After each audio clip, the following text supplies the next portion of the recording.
Please listen carefully. Well, hello, universe, and welcome to the Optimist Daily Update. I'm Kristy Jansen. And I'm Summers McKay. And we're part of the team behind the Optimist Daily, making solutions the news. We bring you reader-funded solutions news every day in order to change the tenor of news media, social media, and the direction of your day to help make it one focused on solutions. 7 days a week, we publish positive news stories written by award-winning journalists and delivered online to your inbox and through our social channels. And also, we are sharing these solutions in a commute-worthy, walk-worthy, home office-worthy podcast. Today is Tuesday, the 22nd of June, 2021. Well, Kristy, we are neck deep in summer. How are you doing? I'm fine. And just by the way, in case you hear little munching sounds, I'm going to let it go because Tucker's enjoying his little twisty bone thing that he's chewing on. So. Is it like one of those rawhide things? Rawhide things. He loves it. Whenever I take him to the pet store, he always picks one out from the bin. There's a bin he can reach, and I always let him choose his own treat. And that's one of the ones he favors. So sorry, Amelia. When we first got to Texas, we were trying so hard to be authentic, rustic. Here, Cleo, here's a reindeer antler thing. And she just looked at it like, what do I do with this? Where is my plastic bone?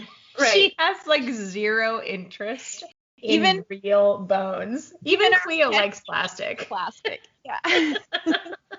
Oh my gosh, don't even make me feel guilty about plastic. But I did order more cups for Brennan, but I ordered but they have plastic on the outside but metal on the inside. I don't know. I think that's better, right? Stacy told us that's better, so I think we're good. But going down the pet storytelling, did Tucker have a good weekend? Yes, he had a very good weekend. Oh, yes. You know why? Because we met some puppies. You met puppies? There's what kind of puppies? A neighbor around the corner has it's hilarious because it's a mini white dog that looks like Tucker.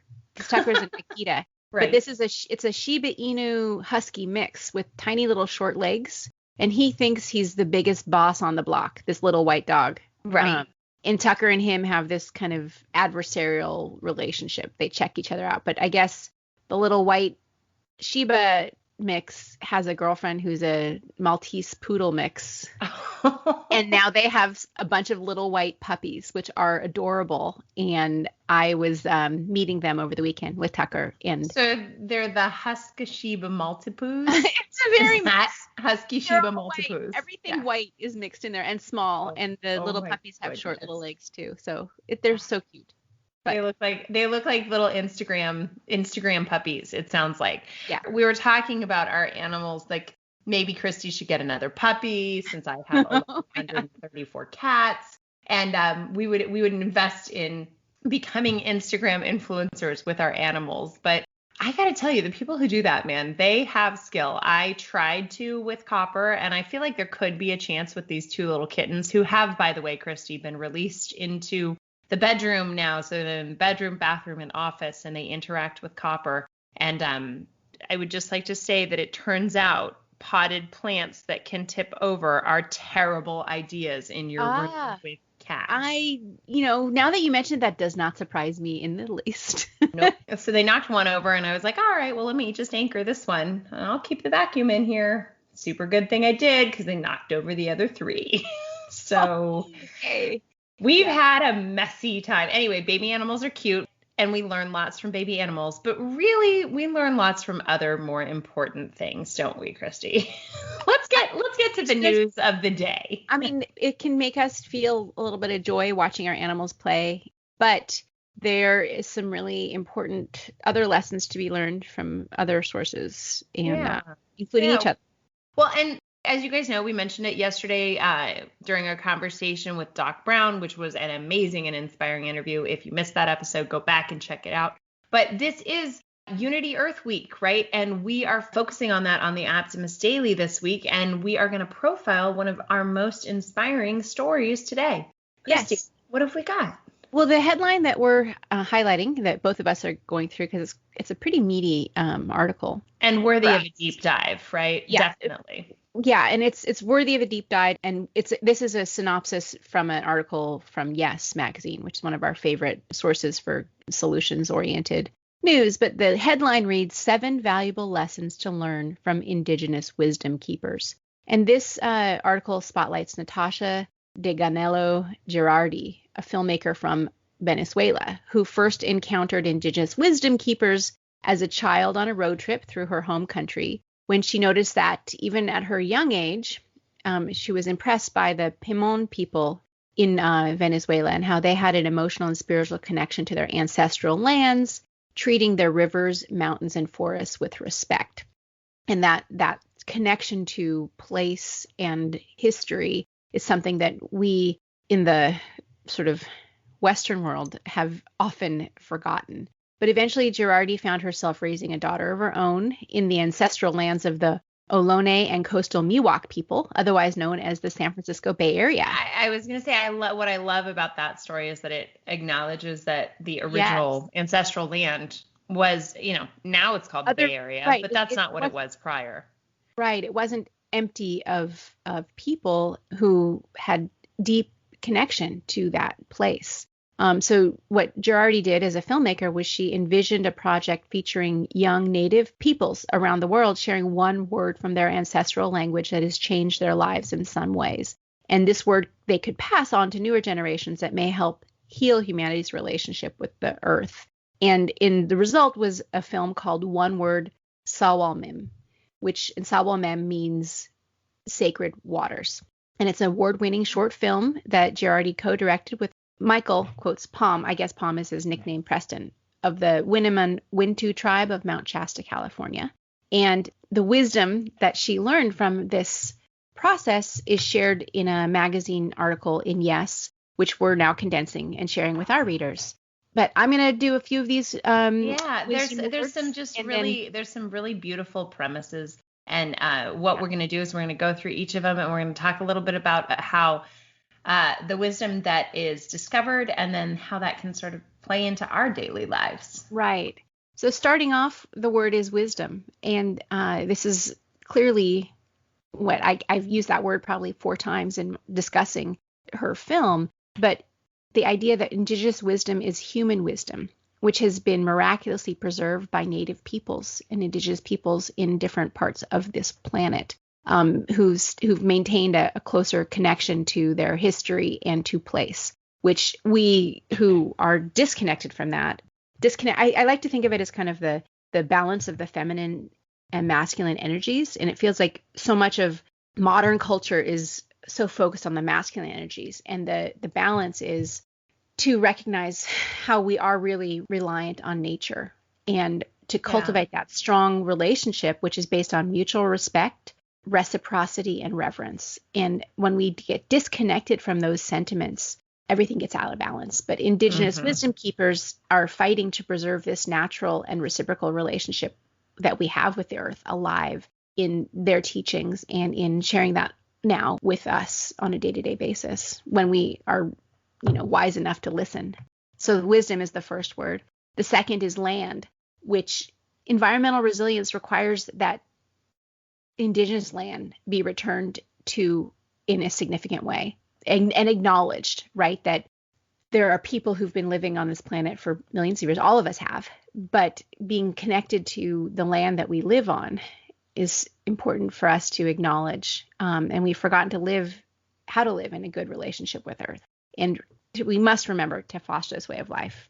In order to do that, we have to learn through firsthand, place-based, experiential learning, not simply through reading and research. We have to get our hands in the dirt, so to speak, right?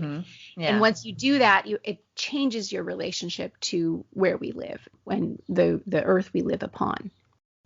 What I think is really fascinating about that is that UN climate scientists have in fact confirmed restoring ancestral lands to Indigenous communities is one of the most impactful, important things we can do to address the climate crisis. A lot of that, this is tactical, right? This is not only, it's not just a moral thing to do. It's also, it makes sense. It makes sense, exactly. And me, I'm always like, sure, it feels good, but what's the business proposal? This is why. Yeah. And part of that is that actually we can't have pristine forests without, because there is no such thing as pristine nature. Right. Humans are a part of nature, but having a more steward-oriented relationship to that nature and being friends with the ecosphere that we live in, and helping support all of the species is actually one of the reasons that Indigenous communities can actually help to restore that kind of balance and in the ecological balance. And the third word, the last one I'll grab for right now, is language. Preserving native languages that can give us the direction we need for renewal and restoration. Part of that is that different words that you have meaning, and they have meaning that goes beyond. It's sort of that it's the neurolinguistics. Like we can only think what we have the words to think. Yeah. And so the word Sawalmem, which is roughly translates to sacred water. And this word is actually common to many Indigenous languages, but does not have an equivalent translation to the dominant colonial languages, which have sort of subserviated the Indigenous peoples and wisdom beneath them for hundreds of years. So in our home, in our home, whenever Brennan turns on the faucet or is brushing her teeth, and toddlers love to play with water, and so I always say water is precious. Water is precious because even though I don't live in an area with drought, right? Well, currently I don't live somewhere in a drought, but the water is precious, and I love the return to language and Sawalmem as sacred water, and recognizing that we've lost some of that language around protecting our earth. And really, water is life. Mm-hmm. And right now in the Western United States, we are in the midst of a serious multi-year drought, which is now impacting even our ability to have industry or electricity in some areas. Yeah. So not having respect for the substance of life is really important, but having that word Sawalmem, which is the word that she chose to name her title, it just reminds us of that. All right, Summers, what else? We have only... Stemming off of that sort of alignment with language and recognizing the sacred nature of things, the next word is spirituality. Remembering life-centered ways calls for spiritual commitment. Now, the belief is that all of the crises we face today, whether they're environmental, medical, financial, or political, are all deeply rooted in a spiritual crisis. And we've stopped recognizing ourselves as within nature, but rather see ourselves above it and beyond it. This attitude is what allows us to make decisions without considering the well-being of all living things. And in the absence of that consideration, that is where the crisis comes from. So spirituality requires us to humble ourselves and not only learn about our environment, but the beings within it, and to learn from them. The next word is friendship. Now, this description of developing authentic, supportive relationships can't be rushed. This acknowledges that the years and years of challenge and pain that has occurred with Indigenous communities means it is going to take a long time to form new relationships. But I would say that this also just recognizes that don't rush friendships, don't rush relationships. I realize that they all need to be curated and cared for and take a lot of time, and they aren't sort of that easy breezy 1, 2, 3 click like Instagram situation. Right. That authentic friendship, and I am deeply missing my authentic friendships that are back in California as I work to build new ones here in my new community, but recognizing with some grace that they take time and they can't be rushed. The next word that is a focus is alignment. The deeper our relationship with nature, the more fulfilled we are with less. So yesterday was Amazon Prime Day, and I joked in the team meeting that I literally did not know what else I could buy from Amazon at this point. Last year has been Amazon Prime year. Exactly. Right? It's just been Amazon Prime year. But we are natural beings meant to be in communion with nature. And we feel this void of the communion with nature. And instead of filling it with the natural world, we find ourselves overworking, over-consuming, over-priming, over-medicating, over-whining.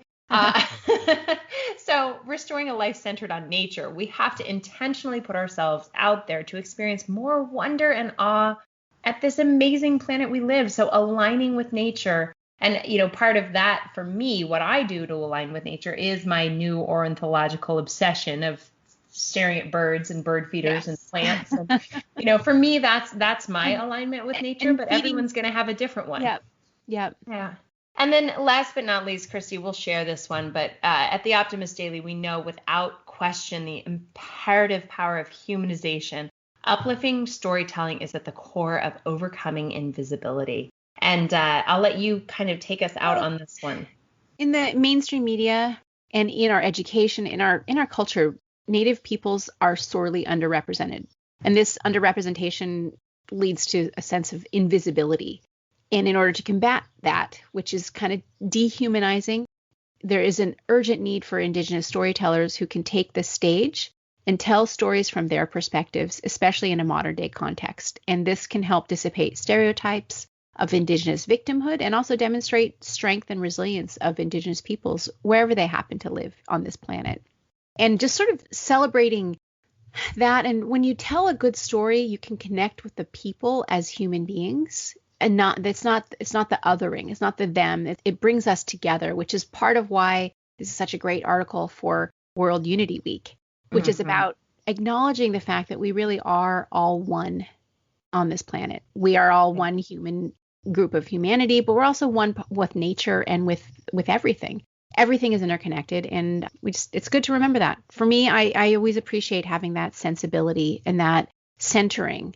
I feel more connected to myself and to the people and places and things around me that have meaning for my life. Yeah, absolutely.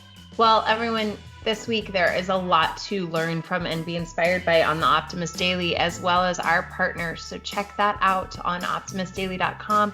Look in our daily feeds on our social media for all of the events that you should be joining. And everyone, thank you for listening to the Optimist Daily Update today. We promise to continue to share positive, solution-based stories with ideas on how you can participate in this changing world and ensure it is changed for the good. We promise to cover the current events with accuracy, legitimate sources, and offer you the information needed most to chart new paths for all of us. And if you have the means, please consider becoming an emissary for $5 a month and support reader-funded independent journalism. Help us keep the Optimist Daily free to all who need it, supported by those who can. Thank you, everyone, for listening. Kristy, I will see you on Hump Day. All right. Talk to you later. Bye, everybody.